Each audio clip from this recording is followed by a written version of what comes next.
All right, folks, welcome back. It's another week, and we're going to touch on wiring. Don't be afraid of this. It's just a little tidbit on wiring. It's kind of an important thing. It looks like it's a lot harder than it is. I'm just going to cover ignition wiring today. This is a classic part to burn out on these trucks. They built them with just the right size wire to work for the original truck. When we start adding, and I'll discuss that in a minute, bigger radios with, I don't know, larger, what do they call that? I'm not a big stereo guy, but the speakers that draw more amps, more power, whatever they call that. And then your blower motor might be getting weak. It draws harder, and we're putting on more lights in our trucks, and powering on our instead of a cigarette lighter, we're plugging in our iPads and stuff, drawing more power. And these weren't designed that way. So you can burn these out. You can buy new ones. They're kind of pricey. It's like 18 bucks at the time of this video, but it plugs in the back of your ignition. Now, I took this out of the truck, and I'll show you putting it back in. It's just threaded in, but not an issue. You can leave this in the truck and unplug this harness. It's right underneath the dash, so it's not hard to get to. Excuse me. When you unplug it, you'll see if the plastic's melted.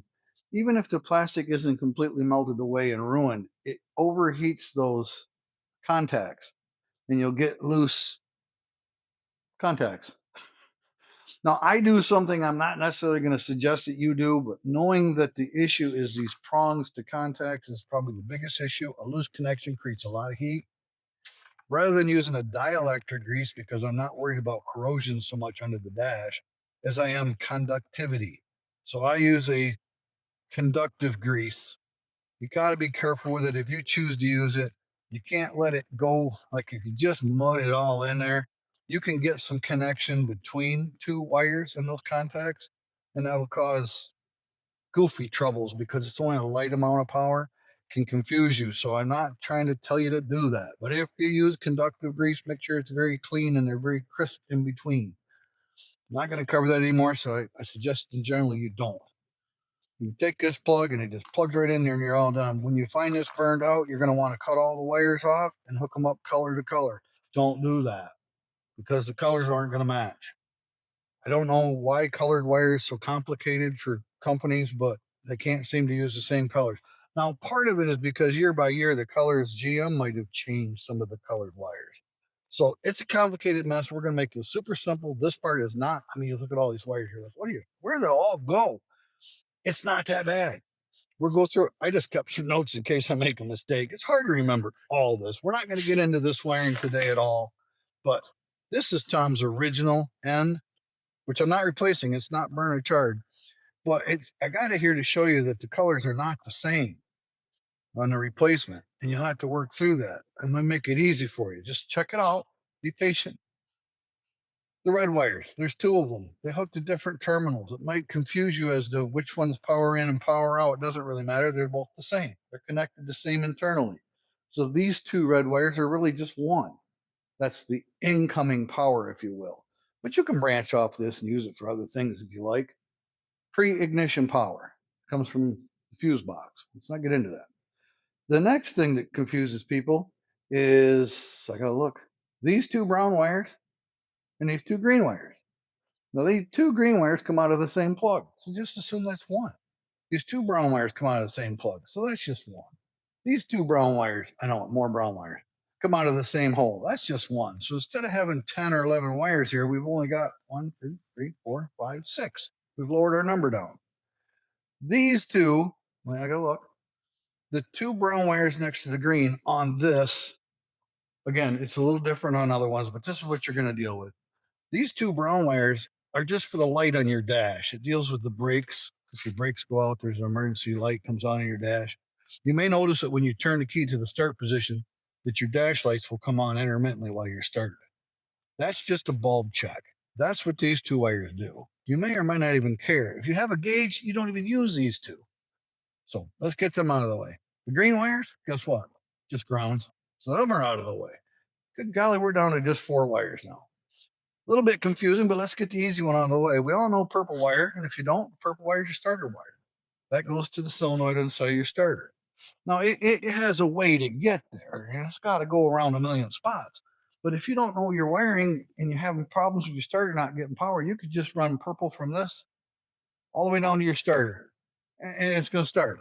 So your purple wire, starter wire, that one's out of the way. We already got the red wires as power out of the way. We're down to just these two. I mean, this is three, but now it's not terribly confusing, but you might notice I put a red dots on this gray wire. I don't remember there being a gray wire. I had to get out my paperwork. What about this gray wire? What the devil is that? It's supposed to be pink. Well, gray's nowhere near pink. On the old truck, it's pink. On my 72, it's pink. And I bet if I check my 71, that's pink. But we got gray. So I put red dots on it. The gray wire. No, they just said, oh, they got confused. I don't want to mess you guys up. The pink or gray is your ignition wire. Yes, that's the wire to be concerned with. Because in the original wiring harness, this gray, pink wire, it's the ignition wire. And you're going to need it for your new electronic ignition or high output ignition or whatever you put into your truck. Most everybody gets rid of the points and condenser and stuff. Coil, get that out of there. The original wiring, somewhere in the wiring, I've never found it, but there's supposed to be a fabric coated section that reduces the voltage. It's a resistor wire. And it takes this wire from 12 volts to around 9, which is what a coil wants. But your electronic ignition is having a hard time with 9 volts. I don't want to get into electricity real quick, but I'm going to touch on it. If you lower your voltage, you have a certain amount of wattage draw, whatever it is, your radio, your headlights, doesn't matter. In order to get that wattage, we have to use some electrical phrases and all these volts times watts equals amps garbage. But what you need to know about it is if you lower your voltage, you have to raise your amperage.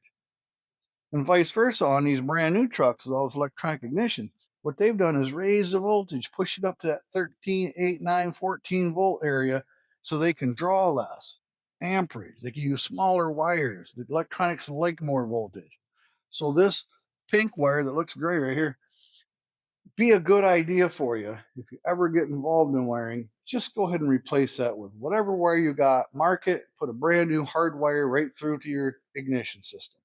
And you don't have to worry about that low voltage issue that will burn that electronics out over time and leave you on the side of the road. Important. So in this case, gray should be pink. It's just the ignition wire. Now I slowed down and makes this look more complicated, but it's not. Purple starter, gray or pink for your ignition, ground, dash, lights, and power. The last wires we have are these two browns. You'll notice that this is a little heavier gauge wire than these other ones. That'll kind of help you which brown. Don't know why they had to use two browns. That one should be a different color too. I think I don't even remember what it should be because over here, I don't think they're even using. Yeah, they are. It's actually brown. I don't know about these two, why they're brown. So these brown wires, the heavier gauge brown wires, is important because this is your main draw. This is the one that's probably going to burn out.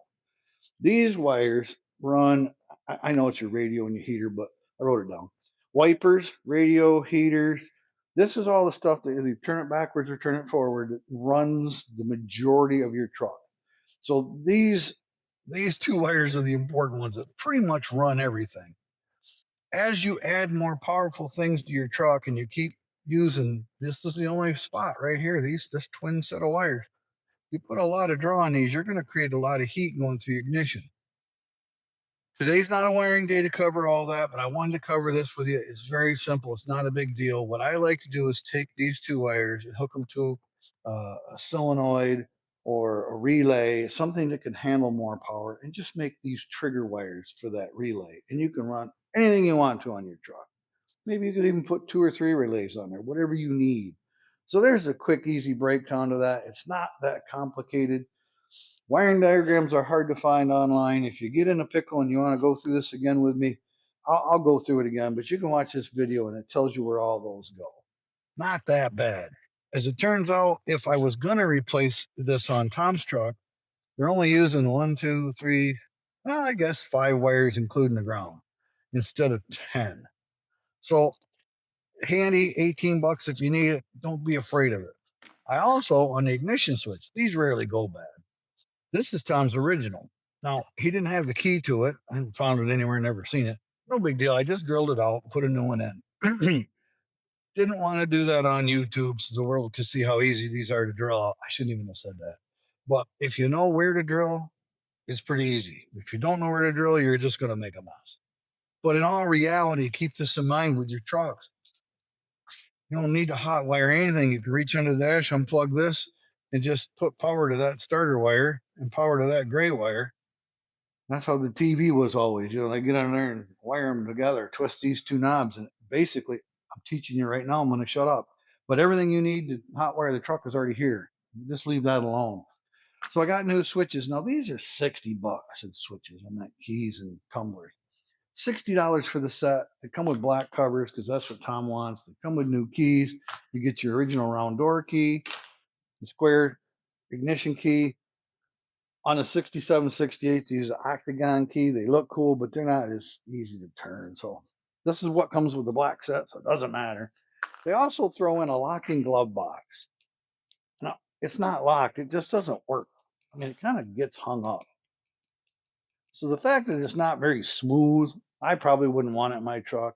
These trucks didn't come with a locking glove box, but they threw it in. If yours is broke or you want a locking one, it comes with it for the $60 set.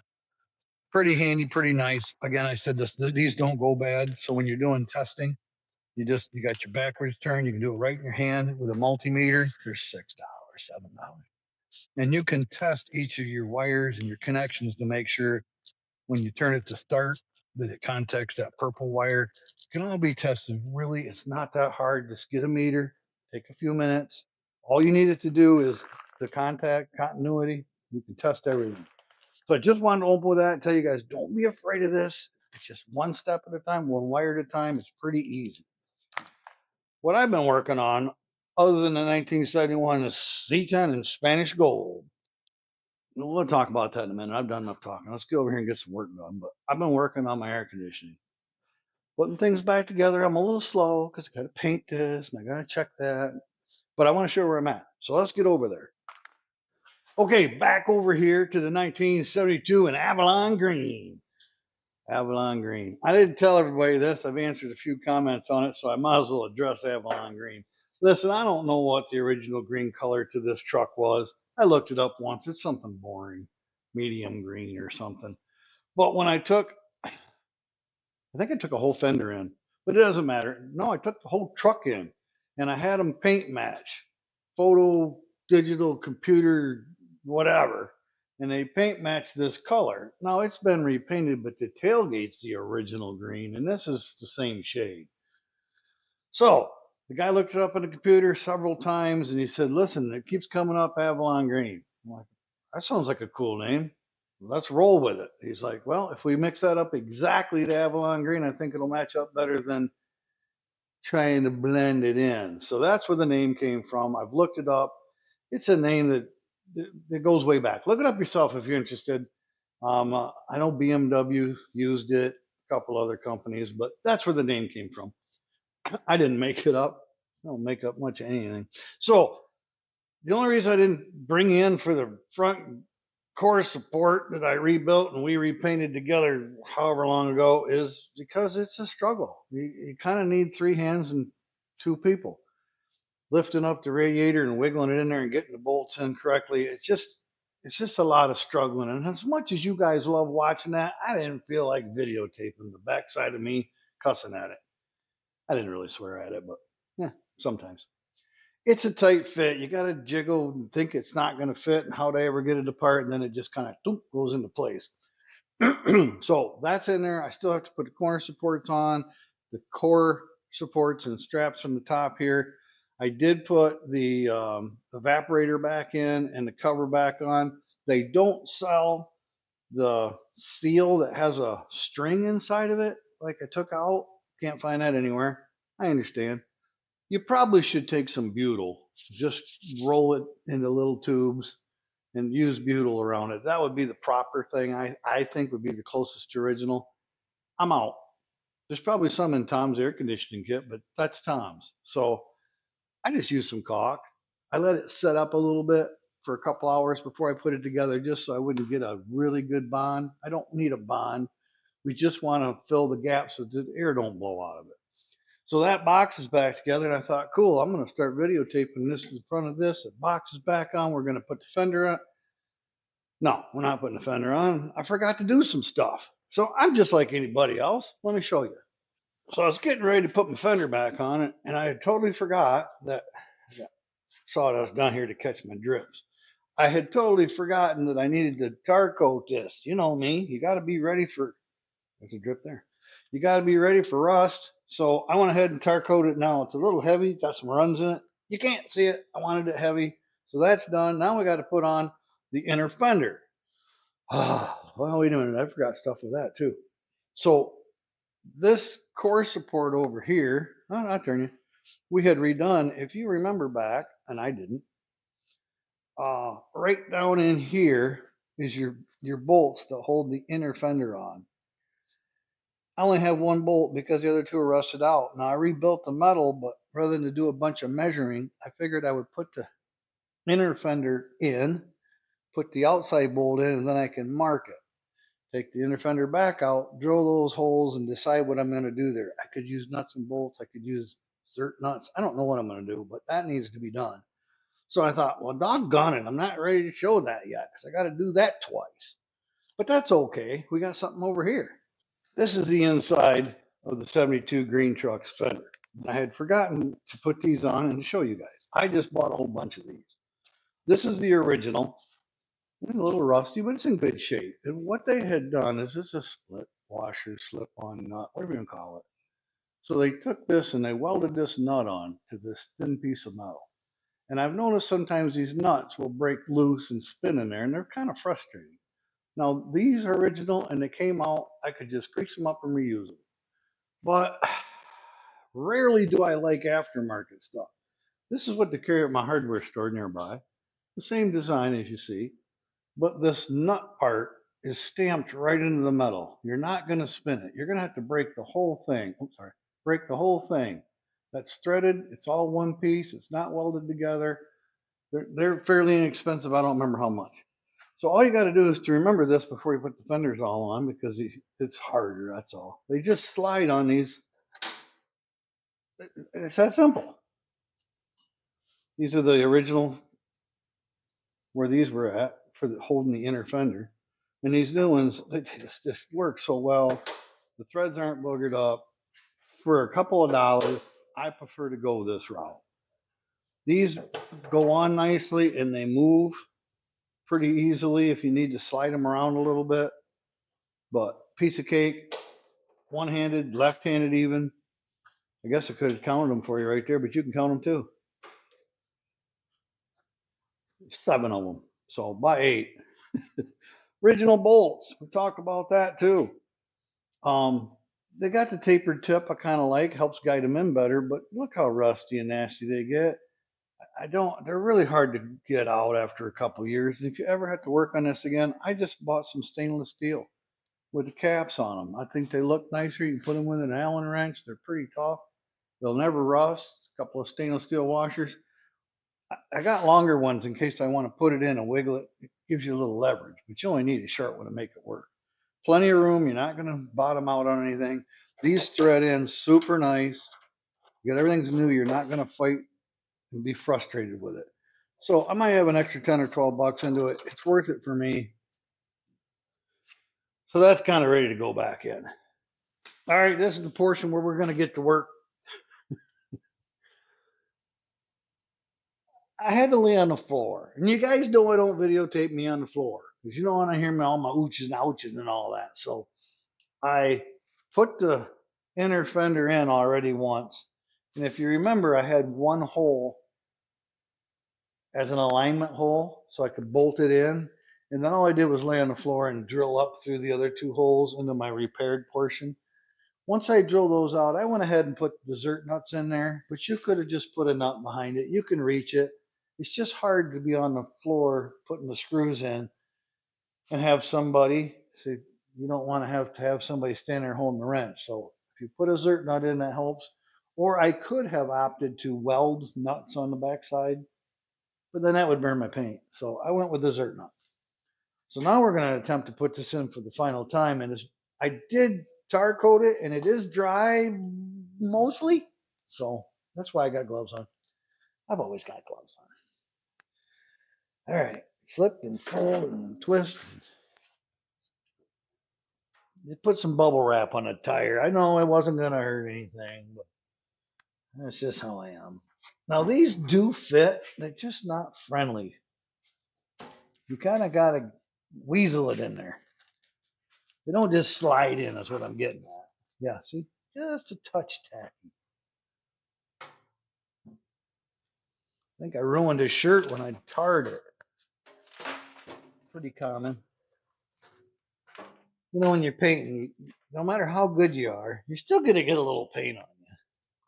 Don't wear your Sunday church clothes out in the garage.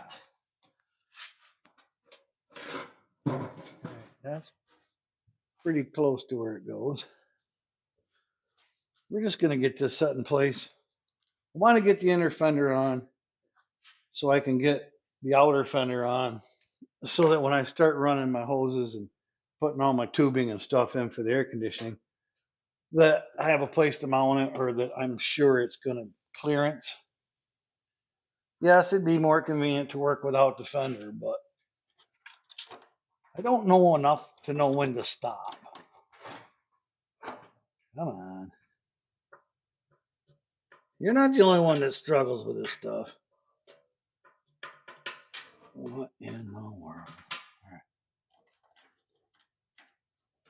I've learned through the years of doing it wrong that if you put one of these in and leave it loose, that will help you a lot for alignment purposes. See, I think that's cross-threaded. I always like to cross-thread, right? Yeah, I'm going to leave it because at least it's holding. I got a little tar. Then the specialty bolt, the big one in the back. I probably should have lubed that first. Yeah. Hang on, I'm going to put some grease on this because if I don't, it'll never come out again. All right, here we go. It should just, yeah, go right in there. And some of you are probably thinking, why didn't you take the tire off? Well, that'd be a good idea. It's just more work. And there's a great big hole in there. Huge square. Can't miss it. Yep, I'm missing it.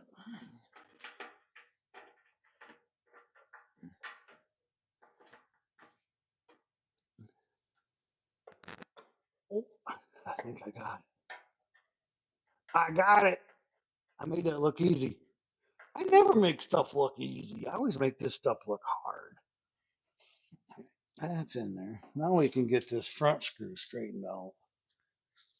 I don't know why I wanted to cross thread so easy. It's pointed bolt and everything.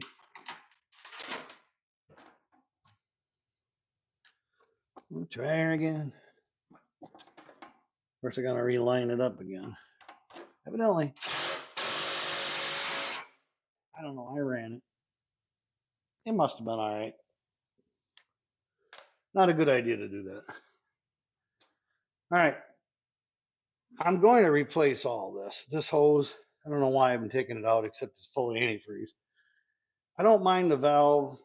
I just want it up out of the way where it's not an eyesore. I like shutting it off because it just makes sure you don't have any heat going inside the car. But there's an inner fender. I'll put the other two bolts in. I'll make sure those are straight for sure. Tighten up that one back one, and then we're ready to put the fender on. Now, I hadn't told you, but I can tell you now. I went ahead and got more bolts that go through this inner fender to the outer fender, all stainless. I'll put those in.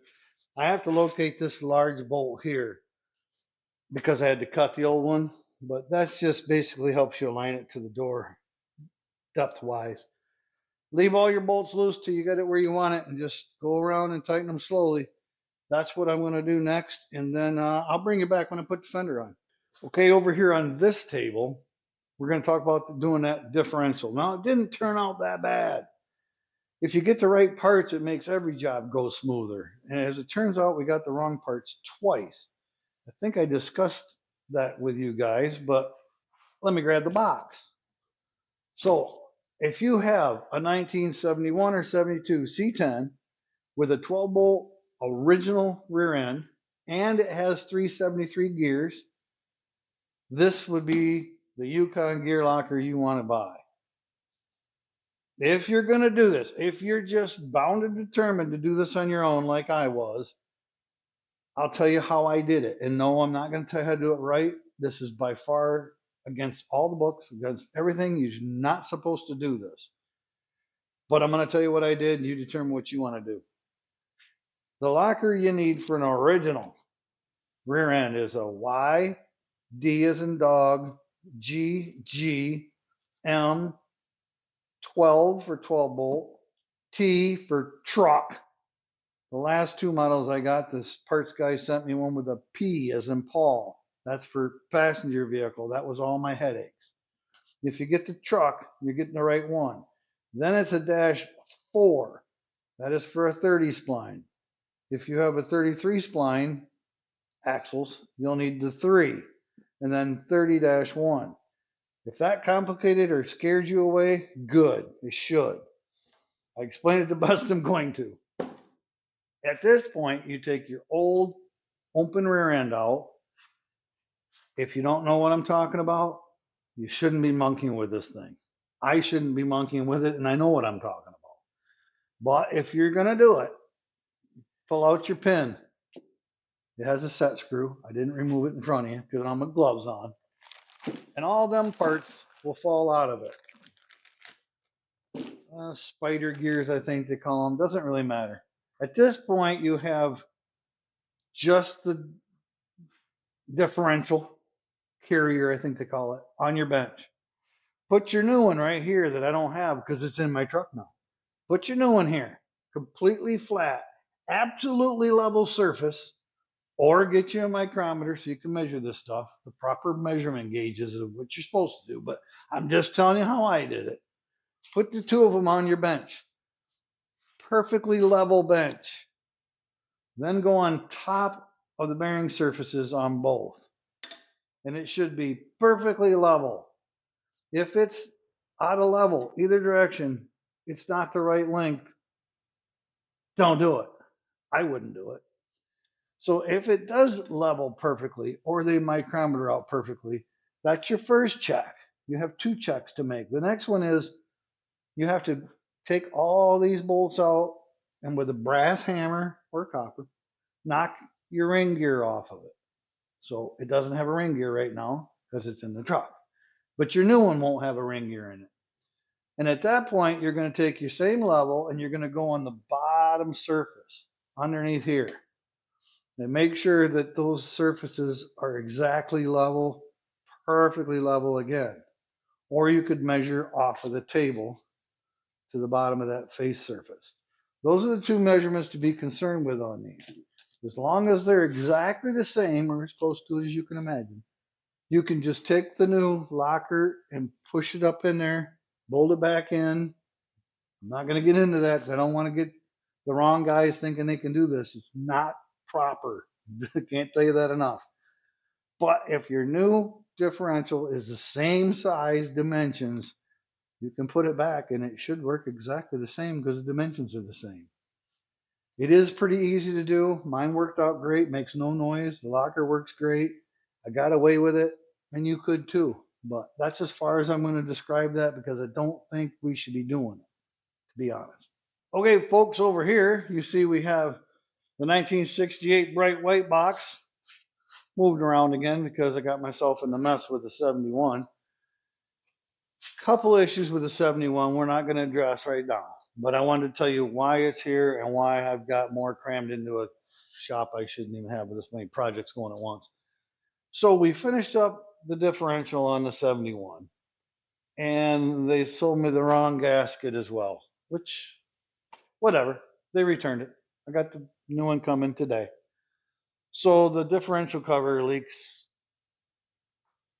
bad, really bad, but that's all right. No big deal. I'm going to put the gasket in later this afternoon. I'll probably do a video on that because back to the basics. Not everybody does it. It's probably a good idea to just see how it's done one time. Maybe you've never seen it. It's pretty easy, but why not look at it? Why not see how I do it? The real problem with the 71 is I drove it all last year. I finished that truck last winter, drove it all last year, enjoyed it. Didn't have issues with it. I mean, the things we talked about. The first drive of the year this year, I took it to a guy's house to show it off because he was interested in it. And when I got ready to leave, the steering wheel came loose. Yes, loose. In my defense, I never did anything with that steering column. It's just the way it was when I bought it. It had that, I think it's Camaro steering wheel in it. Not my favorite, but it was in there. It was already attached. It all worked. I drove it a whole year. Well, in his driveway with him watching, of course, always when you guys are watching me, the steering wheel come loose. Not all the way off, but loose enough you could just spin it. No resistance, nothing. It came off the splines, which really confused me because they don't usually just fall off the splines. But what had happened was, evidently the guy never really tightened the steering wheel. It was tight enough, it didn't wobble or anything. But when the bearings went out, because they do, there's bearings, all bearings eventually wear out, and they're what, 50 some years old. When the bearings went out and fell out, it gave it play in the steering wheel. And when you got that play in the steering wheel, it was scary. It was scary to drive. It allowed the splines from the steering wheel to pull loose, so I had to push it back on.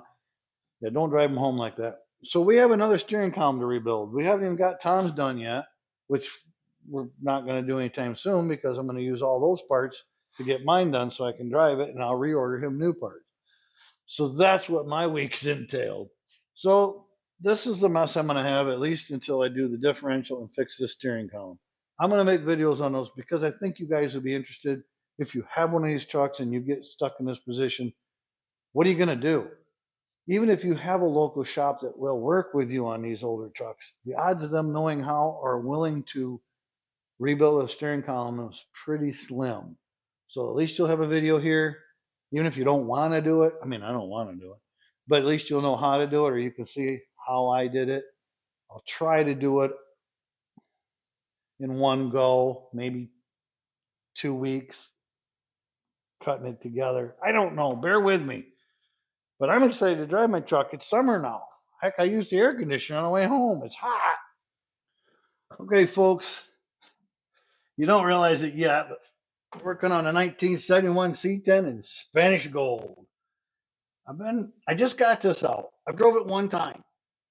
You know about the rear end. We've been talking about doing a differential on that. I'm going to include that later in the video. But right now, I'm focused on this part of the 350 original motor from my green truck. I took off because I need one on this truck. This back breather, if you get into the throttle at all, I mean, anything more than just daily driving, being gentle with it, the oil will come out of that breather and drip down onto my manifolds, and that's irritating. So I want to put one of these in there. This is a positive crankcase ventilation valve, and this pre-bent manufactured elbow. This one still has the hourglass clamps on it, which is original, kind of cool. But you can't buy this. Nobody seems to carry it. I keep looking. I'm going to keep looking.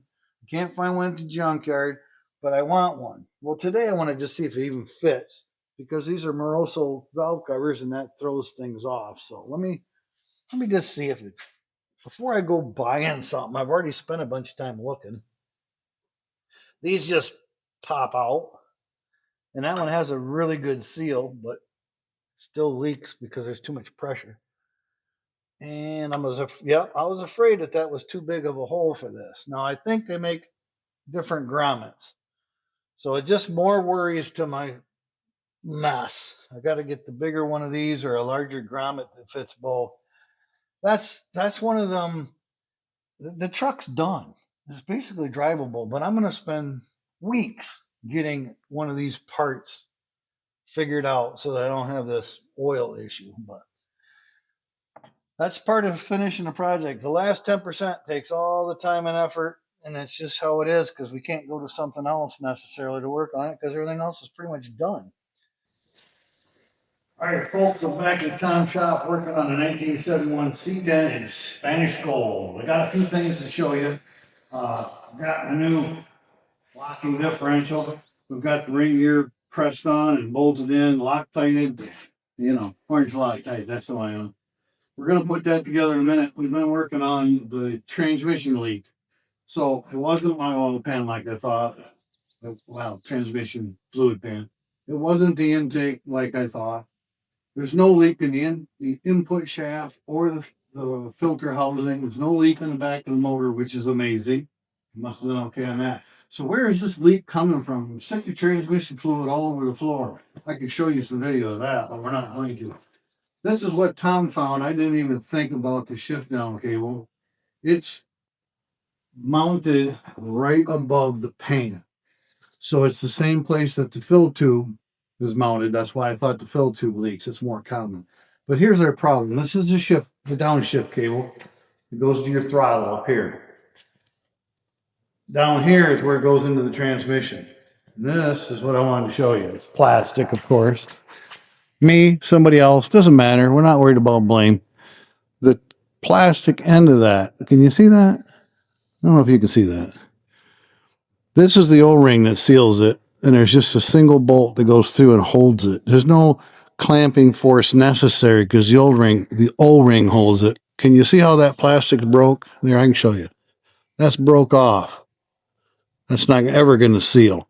Now that would happen from somebody like me or whoever pushing this cable to get it out of the way. So be careful when you push this cable around thinking you can't hurt the cable.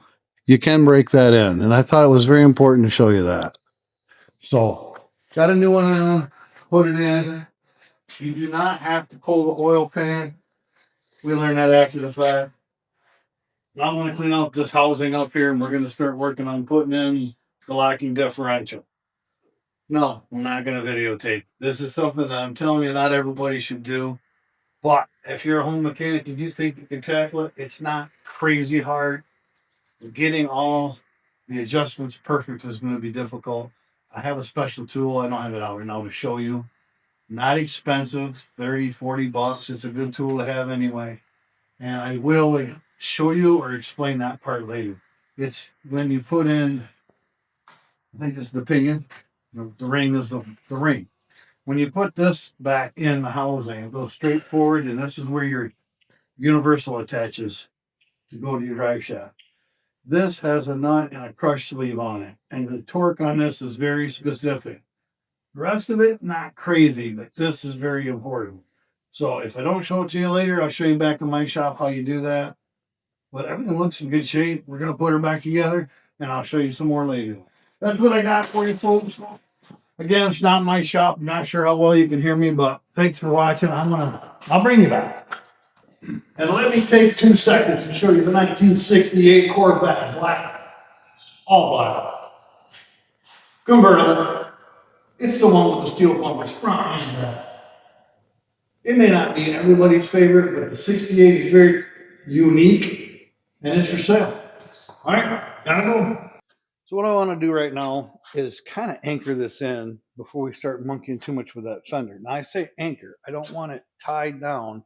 I just want it in the basic vicinity, like getting the core support back in line and getting these bolts in this triangle support here on this side. Let me get past you. If you get the bolts started on all this stuff, it's going to make your life a lot easier. You leave them loose so you can still jiggle everything around, because you might, I don't know, just need to center it. I don't know how else to word it, but if you leave them, and I mean pretty loose, I'm just going to call it finger tight, depending on how, rusty they are. Finger tight might only be a thread, but you want to get a couple of threads in there. And what it's going to do is kind of put the core support in its proper location, and it won't flop around on you. I'm not even going to make the head touch. That's far enough. And that's kind of got that in the right place. And we'll continue around like these rubber pieces I took out of. Did I take them out? I had to. Where'd those come from? Those are still in there. I didn't write on the bag, folks. Might be Tom's stuff. They're all the same, so it don't really matter. I just put my bolts in his when I get to it. Huh. I usually write on the bag, but I probably didn't because it doesn't matter. No, that's mine. Remember them rubber pieces we took out? Yeah. Did I leave the bottom ones out? Oh no, I did, didn't I? Well, okay, I got that to do. They are mine. I should have known the green. Anyhow, they go on the bottom of the radiator. I'm glad I had them in the bag, so I now realize I missed them. I'm only human. We'll get them in there. Doesn't matter when you put them in there, just so they're there when you get to driving it, right? These bolts are 4 underneath and 1 on top. Lots of bolts in these old trucks. They weren't afraid to make sure they used bolts. We talked about them fenders. What is we? I can't remember what the number even was. It's in the video, like 46 or something. Something just ridiculous. Well, what is going on? Get in there.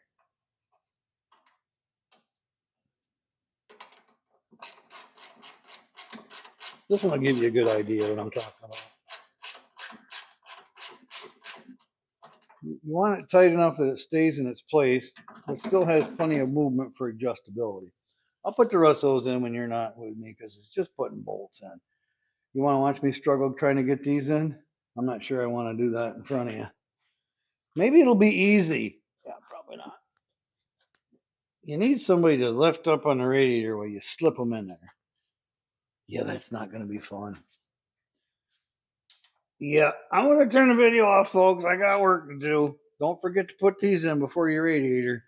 You see what I'm working on this week? I do want to talk to you real quick. I just want to mention what's going on with the 1971 in Spanish Gold truck. Just life. And I had told you guys before, if you're ever thinking about doing one of them errands, don't do it. But I will help you in the end if you still want to do it because we're going to finish doing it. What ended up happening is I had ordered a locking rear differential. There's a bunch of names for them, limited slip and lockers and all that kind of stuff. But it had an open rear end where either tire would just spin whenever it wanted. A locking differential will make sure both tires are locked together and will spin together if you get into some slippery areas or roasting your tires. So the parts store guy's worked there many years, but he's not a professional. Let me rephrase that. He's not a specialist in rear ends. He's not a transmission guy. He's a parts guy. And it's his job to listen to what kind of words you're using, what kind of odd names you're using, because there's, already how many names there are to each of these parts. And he has to kind of cipher those names out and try and figure out what truck you have, guessing what's rear end in it. So they go with the most common if you don't know. I knew. That didn't matter. And then he gets on that computer, and some part of that computer tells him what part it is.